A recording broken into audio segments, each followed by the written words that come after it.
More important is sleep on a GLP-1 medication. GLP-1 medication lowers food noise. It does not lower Netflix. Hi, I'm Lori. This is GLP-1 Journey in Review. I'd like to thank Mochi for sponsoring this video. If you're thinking about a GLP-1 medication or if you're on one, you really should consider Mochi. Let me tell you about my story. I decided I was about to do something about my relationship with food. I tried a couple telehealth companies. They just weren't for me. There were some red flags. I just didn't like them. Then I found Mochi. Mochi pairs you with a healthcare provider that's very knowledgeable of GLP-1 medication. They have great customer service. I really liked the plan that Mochi had for me. I was finally at a place where I thought, gee, I could really do this. And Mochi was there coaching me. So if you're considering or you're on one, try Mochi. Their link is down below. There's a $79 a month fee, which includes unlimited visits with your healthcare provider, access to a dietitian, coaching, access to labs, sleep study. They're there for you. No matter what the problem is, they're there to help you. They're there to coach you. So please give them a try. You won't be sorry. Their medication, $99 a month for semaglutide and $199 for the tirzepatide. They don't change their prices every dose. They're just there for you. They're very transparent. If you're on a weight loss medication, but going to bed at 1 o'clock a.m., we have a contraindication. Your injection can't fix what your bedtime is breaking. GLP-1 changes your appetite. Sleep regulates everything else. When you're consistently sleeping less than 6 to 7 hours, your cortisol rises, your ghrelin rises, your leptin drops, insulin sensitivity declines, muscle repair slows. Add to that a calorie deficit, and you create stress stacking. You cannot out protein poor sleep. You cannot out train chronic exhaustion. You cannot out inject bad recovery. Sleep supports growth hormone release, muscle protein synthesis, fat partitioning, insulin sensitivity, emotional regulation, and dopamine balance.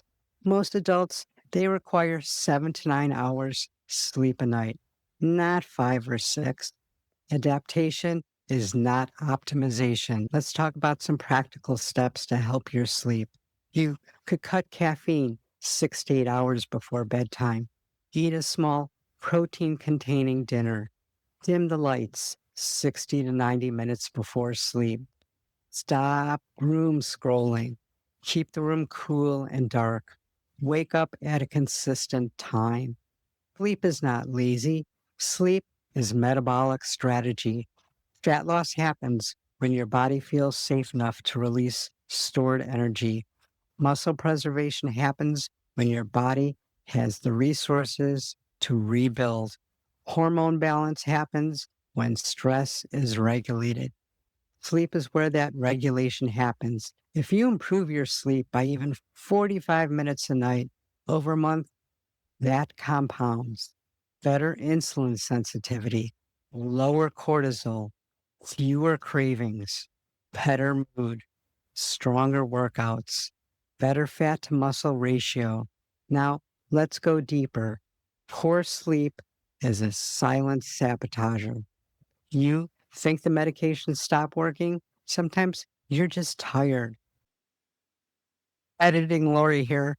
I just wanted to add that I thought I was in a stall because I just could not lose weight for at least 6, 7 weeks. And once I got on the idea of monitoring my sleep, and I decided I was going to get 7 hours of sleep a night, at least that was my goal, 7 to 8 hours. I noticed after about 4 days, all of a sudden, I started losing weight again. I am thinking that this is because of my sleep, because I did nothing else different, but my body was able to recover. Therefore, I was able to lose the fat. We lose track on how important the sleep really is. I just wanted to throw that in there. And I want you to comment in the comments if this has happened to you. Do you monitor your sleep? Do you find that sleep is a very important part of your weight loss journey? Because I do. I'd like to hear from you. Find out how much sleep you're getting a night, because this is so important to our weight loss journeys. Now, I'm going to return you back to the video. Chronic sleep restrictions keep cortisol elevated. When your body feels unsafe, it holds on to energy. GLP-1 lowers your appetite, but it cannot override the stress chemistry. Sleep under 6 hours reduces insulin sensitivity within days. Higher insulin makes fat release harder. Sleep deprivation increases ghrelin and reward-seeking behavior. Your brain hunts dopamine. Food becomes the shortcut.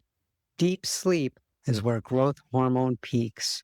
Training is the stimulus. Sleep is the response. Without recovery, adaptation stalls. Menopause adds another layer. Estrogen shifts disrupts deep sleep. Adding calorie deficit and training, that's stress stacking. Before increasing dose, audit your sleep. Better sleep can reduce GI discomfort. If your nervous system stays in fight or flight mode, fat loss slows. Deep sleep activates rest and repair mode. Revenge bedtime procrastination feels earned, but biology doesn't measure effort. It measures sleep duration. Poor sleep increases water retention. A 2 to 3 pound fluctuation after a bad night of sleep in stress chemistry is not fat gain. Instead of asking, how can I lose faster? You should be asking, how can I recover better? Recovery drives adaptation. Adaptation drives fat loss. Sustainable fat loss builds metabolic health. Your GLP-1 is a tool. Sleep is the amplifier. Long-term metabolic health is not built on injections alone. It is built on recovery.